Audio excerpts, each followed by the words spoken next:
Hi hello నమస్తే welcome back to our channel laddu vlogs 369. So ఇవాళ ఒక కమ్మటి రైస్ రెసిపీ అయితే చూపిస్తానండి. చాలా అంటే చాలా టేస్టీగా ఉంటుంది. సో ఇంట్లో కూరగాయలు లేనప్పుడు, నోరు బాగలేనప్పుడు ఇలాంటివి చేసుకొని తింటే చాలా కమ్మగా ఉంటుంది. సో ఇప్పుడు తయారీ విధానం చూద్దాం.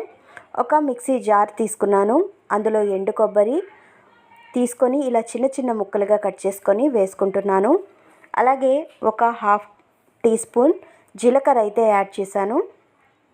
అలాగే 2 చిన్న స్పూన్ల కారం అయితే యాడ్ చేసుకుంటున్నాను. సో కారం ఎక్కువ తినే వాళ్ళైతే ఇంకొంచెం కారం యాడ్ చేసుకోండి. కారం తక్కువ తినాలనిపించినప్పుడు కొంచెం తక్కువగా యాడ్ చేసుకోవచ్చు. ఇందులో తెల్లగడ్డలు అయితే వేస్తున్నానండి. పొట్టు తీయకుండానే వేశాను. ఇందులోనే ఉప్పు వేసి మిక్సీ పట్టుకోవచ్చు, లేదంటే రైస్లో మనం మిక్సీ వేసుకోవచ్చు. సో ఈ విధంగా అయితే నేను మిక్సీ పట్టేసుకున్నాను. చూస్తున్నారు కదా, ఈ కన్సిస్టెన్సీలో అయితే మనం బరకగా అయితే పట్టుకున్నట్లయితే మనకు తినడానికి కూడా చాలా టేస్టీగా ఉంటుంది. సో ఇలా మిక్సీ పట్టుకుంటే సరిపోతుంది. నేను ఇందులో ఉప్పు యాడ్ చేయలేదు. మనం రైస్లో యాడ్ చేసుకోవచ్చు, లేదంటే ఇందులోనే మీరు యాడ్ చేసుకోండి. ముందుగానే నేను రైస్ని బాయిల్ చేసి పక్కన పెట్టేసుకున్నాను. ఈ విధంగా పొడి పొడిగా ఉండే విధంగా రైస్ని చూసుకోవాలి. అన్నం పొడి పొడిగా ఉంటేనే బాగుంటుంది. ఇప్పుడు ఒక బాండిల్ అయితే తీసుకున్నాను. ఇందులో మనకు సరిపడా ఆయిల్ అయితే యాడ్ చేసుకుంటున్నాను. ఆయిల్ హీట్ అయిన తర్వాత ఇందులో పోపు దినుసులు అయితే యాడ్ చేస్తున్నాను. ఆవాలు, జీలకర్ర, మినప్పప్పు, పచ్చిశనగపప్పు, వేరుశనగపప్పు కొంచెం కొంచెంగా వేసేసాను. ఇప్పుడు బాగా సిమ్లో ఉంచుకొని ఫ్రై చేసుకుందాము. ఇవి బాగా వేగితేనే తినేటప్పుడు అన్నంలో క్రంచీగా పలుకులు తగులుతుంటే చాలా టేస్టీగా ఉంటుంది. ఇవి వేగిపోయాయి. ఇందులో సన్నగా తరిగిన పచ్చిమిర్చి, అలాగే ఒక చిన్న సైజు ఉల్లిపాయ కట్ చేసి వేసుకుంటున్నాను. సిమ్లో ఉంచుకొని మనం దీన్ని ఫ్రై చేసుకోవాలి.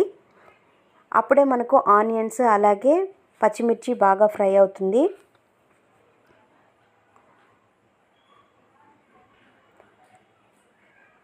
సో ఇలా వేగిన తర్వాత ఇందులో కొంచెం అంతా ఉప్పు వేసుకుంటున్నాను.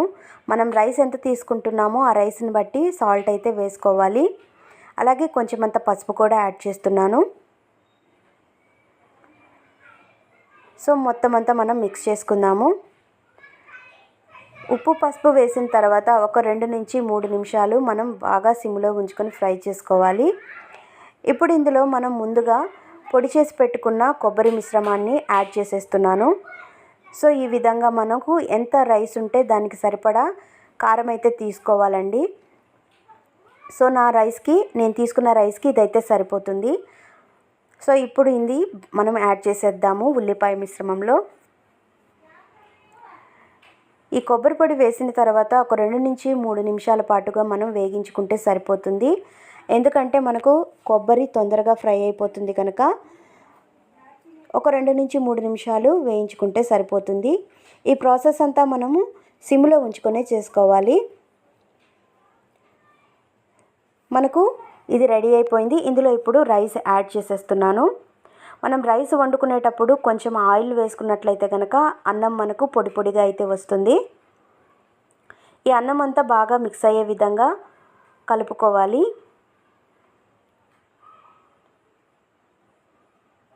చూసారు కదా, నేను మొత్తం అయితే బాగా మిక్స్ చేసేసాను. చూడడానికి చాలా టేస్టీగా అనిపిస్తుంది కదా, చూస్తుంటే తినాలనిపిస్తుంది కదా.